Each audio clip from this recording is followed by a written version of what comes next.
അപ്പോൾ ഞാൻ വന്നതെന്താണെന്ന് വെച്ചാൽ നമ്മുടെ അമ്മച്ചിക്ക് ഞാൻ കൊടുത്ത പണി വല്ലാണ്ടങ്ങ് ബോധിച്ചു എന്ന് തോന്നുന്നുണ്ട്. കാരണം അമ്മച്ചി ഒരു വീഡിയോ ഇട്ടിട്ടുണ്ട്. ജസ്ന, നിൻ്റെ എന്താ മക്കൾ ദൈവം ഒന്ന് കനിഞ്ഞു കഴിഞ്ഞാൽ അവർ തന്നെ ഈ ഭൂമിയിൽ നിന്ന് തന്നെ ഇല്ലാണ്ടാവുമെന്ന്. സത്യമാണ് അമ്മച്ചി പറഞ്ഞത്. ഏതൊരു വ്യക്തിയും ഭൂമിയിൽ വന്നു കഴിഞ്ഞാൽ ദൈവം വിചാരിച്ചാൽ എന്തായാലും തിരിച്ചു കൊണ്ടുപോകും. അതിപ്പോൾ നമ്മളെ മക്കളാണെങ്കിലും ഞാനാണെങ്കിലും ജസ്നയാണെങ്കിലും സലീമാണെങ്കിലും എൻ്റെ അച്ഛനാണെങ്കിലും എൻ്റെ അമ്മയാണെങ്കിലും ആരാണെങ്കിലും കൊണ്ടുപോകും. കാരണം അതിന് പൂർണ്ണ ഉത്തരവാദിത്വവും പൂർണ്ണ അധികാരവും ഉള്ളത് ദൈവത്തിനാണ്. അതേ ഒരു സാധനം നിൻ്റെ വീട്ടിലുണ്ടല്ലോ, ആണാണെങ്കിലും പെണ്ണാണെങ്കിലും. അപ്പോൾ പാലക്കൽ അമ്മച്ചൊരു കാര്യം മനസ്സിലാക്കേണ്ടത് എന്താണെന്ന് വെച്ചാൽ, ഇവിടെയുള്ള മക്കളെ ദൈവം കൊണ്ടുപോകുന്നതിന് ഒരു കുഴപ്പമില്ല. കാരണം ദൈവം സൃഷ്ടിച്ചിട്ടുണ്ടെങ്കിൽ ദൈവം കൊണ്ടുപോയിക്കോളും. അതേമാതിരി മോള് മനസ്സിലാക്കേണ്ട ഒരു കാര്യമുണ്ട്. ഒന്നില്ല ഞങ്ങളെ മക്കളൊക്കെ ചിലപ്പോൾ അന്തസ്സായിരിക്കും മരിക്കുക. എൻ്റെ മോളെപ്പോലെ അല്ലെങ്കിൽ എൻ്റെ മോനെ പോലെ ഏതെങ്കിലും പീഡന കേസിലൊക്കെ കുടുങ്ങിയിട്ട് ഏതെങ്കിലും ഹോട്ടലിൽ പിടിച്ചിട്ടൊന്നും തൂങ്ങിച്ചാകേണ്ട അവസ്ഥ ഒന്നും ഞങ്ങളെ മക്കൾക്ക് ഉണ്ടായിക്കില്ല. അതിട്ട് ഉണ്ടാവുകയില്ല. അമ്മ പണ്ട് ലോഡ്ജിൽ കയറിയപ്പോൾ അമ്മ പണ്ട് വീട്ടിൽ വിളിച്ച ആളെ കയറ്റിയപ്പോൾ മോള് ലോഡ്ജിൽ കയറ്റി. ലോഡ്ജിൽ കയറ്റിയപ്പോൾ മോള് എവിടെ കയറ്റുമെന്ന് ദൈവത്തിനറിയാം. അപ്പോൾ ആ ദൈവത്തിനോട് ചോദിച്ച് നോക്കേണ്ടി മോളെയൊക്കെ എങ്ങനെയാണ് കൊണ്ടുപോകുക എന്നുള്ളത്. ഞങ്ങളെ മക്കളെ കൊണ്ടുപോകുന്നതിന് ഞങ്ങൾക്ക് ഒരു കുഴപ്പമില്ല. ഏതൊരാളാണെങ്കിലും ദൈവം കൊണ്ടുപോകും. ദൈവം സൃഷ്ടിച്ചത് തന്നെ അതിനാ. നമ്മളെപ്പോഴാണോ ദൈവത്തിൻ്റെ വിളി വരിക ആ സമയത്ത് പോവും. പിന്നെ മച്ചീന്ന് വിളിച്ചത് നിൻ്റെ തള്ളേനൊന്നല്ലല്ലോ. ഞാൻ എൻ്റെ കാമുകീനെയാണ് വിളിച്ചത്. ഓള് കണ്ടവർക്ക് തുണി അയച്ചു കൊടുക്കുന്ന വീഡിയോസും രോമാഞ്ചം കൊള്ളുന്ന വീഡിയോസൊക്കെ ഇട്ട് കഴിഞ്ഞാൽ എനിക്ക് സങ്കടമാവൂലേ? എനിക്ക് സങ്കടമായി. ഞാൻ ഓളെ മച്ചിയെന്ന് വിളിച്ചു. പോരാത്ത കാരണം വെച്ചാൽ ഞാൻ പ്രേമിക്കുന്ന, ഞാൻ ഇഷ്ടപ്പെടുന്ന എൻ്റെ മച്ചി മോള വേറൊരുത്തെ പോരേടാ എങ്ങനെയൊക്കെ പറയുമ്പം എനിക്ക് ദേഷ്യം പിടിക്കും. ഞാൻ മച്ചീന്ന് വിളിച്ചത് എൻ്റെ മോള. അതിന് അണക്കെന്താടി കുത്തിത്തിരിപ്പ് തേവാടിച്ചി മോളെ. നീ പറഞ്ഞ ഡയലോഗ് അതൊക്കെ പാലക്കൽ അമ്മച്ചിയെ. ഇനി തനി വേശിയാന്നു.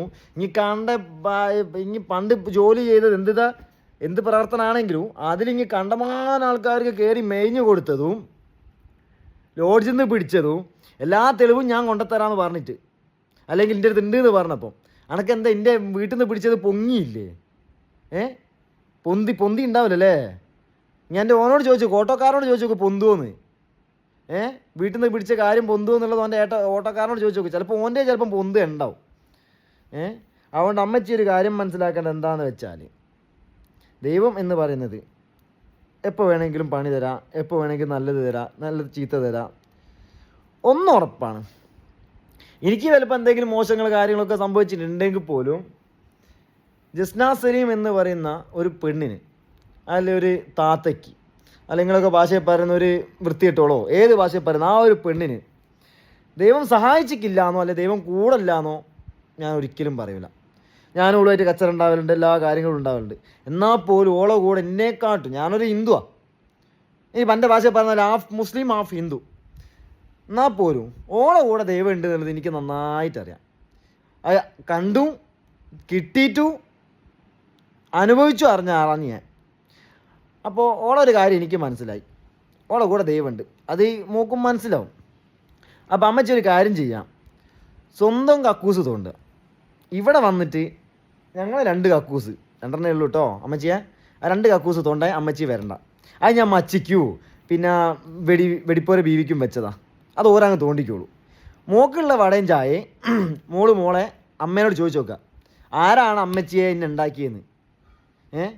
പാലക്കൽ അമ്മച്ചീനെ ഉണ്ടാക്കിയത് ആരാന്ന് പാലക്കൽ അമ്മച്ചീൻ്റെ അമ്മേനോടൊന്ന് ചോദിച്ചു നോക്കുക.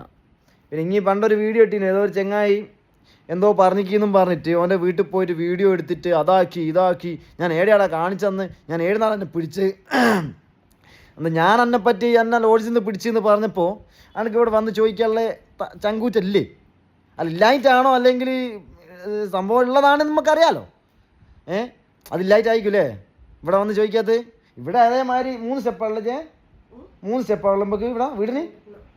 അല്ല താഴോട്ട് 3 എണ്ണ 2 എണ്ണ 2 സ്റ്റെപ്പ് ഉണ്ട്. അതിന് നമ്മൾ സുഖമായിട്ടിരിക്കുക. അന്ന് ഇനി ഒരു ചങ്ങായി ഒന്നും മിണ്ടാൻ പറ്റാത്തായി പോയത് സംഭവം. ഓൻ എന്നെപ്പറ്റി പറഞ്ഞല്ല, ഇനി ഓൻ്റെ കൂടെയും കിടന്നിട്ട് പൈസ തരാണ്ട് നിന്നപ്പോൾ ഓൻ്റെ പേരിലും വീഡിയോ എടുത്ത് നടന്ന്. അമ്മച്ചി ഒരു കാര്യം മനസ്സിലാക്കണം. ഞാനും അമ്മച്ചിനെ പറ്റി വളരെ രീതിയിലും പലതും പറഞ്ഞ്, അതിലുള്ളതുണ്ട് ഇല്ലാത്തതുണ്ട്. എന്നിട്ട് എൻ്റെ അമ്മച്ചിക്ക് പൊങ്ങിയില്ല ഇങ്ങോട്ട് വന്ന് ചോദിക്കേ. അപ്പോൾ പാലക്കൽ അമ്മച്ചിയെ, അമ്മച്ചി വേശിയായിട്ടും കണ്ടവൻ്റെ കൂടെ കിടന്നിട്ടും ഉണ്ടാക്കി കൂട്ടിയമാതിരി ഞങ്ങളെ മക്കളെ കൊണ്ടുപോവുകയാണെങ്കിൽ ദൈവമല്ലേ, ദൈവം കൊണ്ടുപോകാനൊന്നും പറയാൻ പറ്റില്ലല്ലോ, ഒരു കുഴപ്പമില്ല.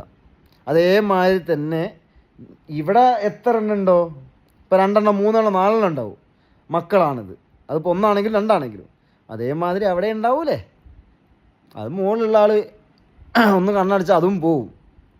അതുകൊണ്ട് പാലക്കൽ വേശി അമ്മച്ചി ഒരു കാര്യം മനസ്സിലാക്കേണ്ടത്, അന്നൊന്നും വേശിയെന്ന് തന്നെ വിളിച്ചില്ല, അവർക്ക് വരെ നാണക്കേടാണ്.